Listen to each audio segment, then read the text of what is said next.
इंदू अगं बाळा ये की ये. काय ग बरं वाटतंय ना आता? बस.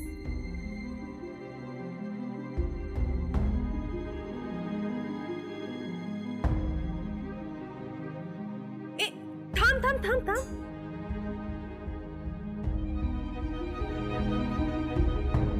काय झालं ताई? काय झालं म्हणजे?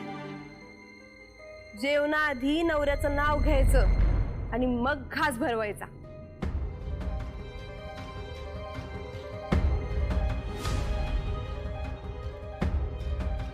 अगं घेतलं की काल नाव मी. अजून किती वेळेस? कितीदा म्हणजे? अगं पद्धतच आहे ती. आणि लग्नानंतर तुम्ही पहिल्यांदाच एकत्र जेवायला बसलेत ना, मग नाव घ्यावंच लागेल. हो की नाही काकू? हो नारायणी, तू कधी चुकीचं बोलत नाहीस. चल बरं इंदू, पटकन उखाणा घे आणि आदोक्षसला घास भरव. काकू मुलीपेक्षा आपला मुलगाच जास्त लाजतोय. तसं काही नाहीये. तसं काही नाहीये ना. मग चल इंदू पटकन नाव घे.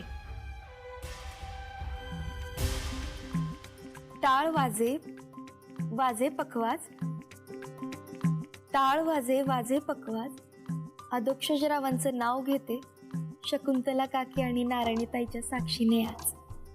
वा वा वा वा वा. एक नंबर, मस्त.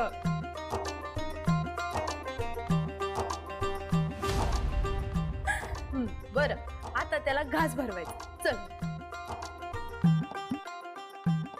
अगं भरव पटकन.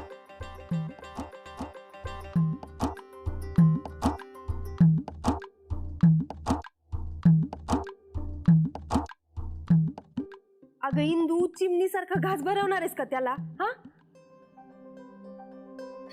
गोडाचा घास खाऊ घाल आणि अख्खा लाडू भरव.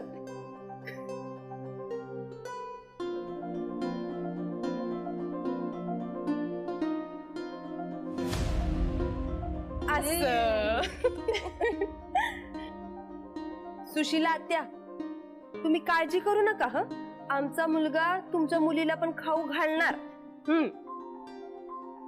आदू चल आता तू अख्खाच्या अख्खा लाडू खाऊ घालायचा.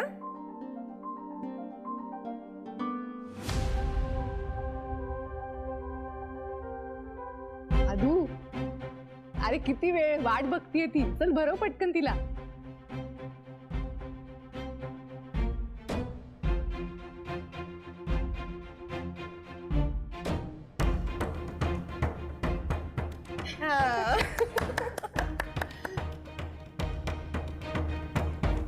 इंदू अगं अशी काय बसलीये? दिग्रजकरांची सून आहे बाई तू आता. जोरात खायचं आणि मोठ्या बहीणसारखं तोऱ्यात जगायचं.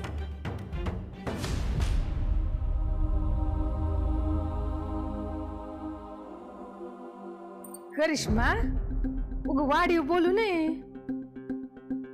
सुशीला ताई जाऊ द्या, गमतीने म्हणाली असेल ती. बरं मोठ्या बाई, मी काय म्हणते, आता लग्न झालंय नाही का, तर देवदर्शनाला जायला पाहिजे. कधी जाऊयात? माझं काय लग्न अधोक्षजनी त्याचं ठरवलंय. तो आणि त्याची बायको दोघं जण मिळून ठरवतील कधी जायचं.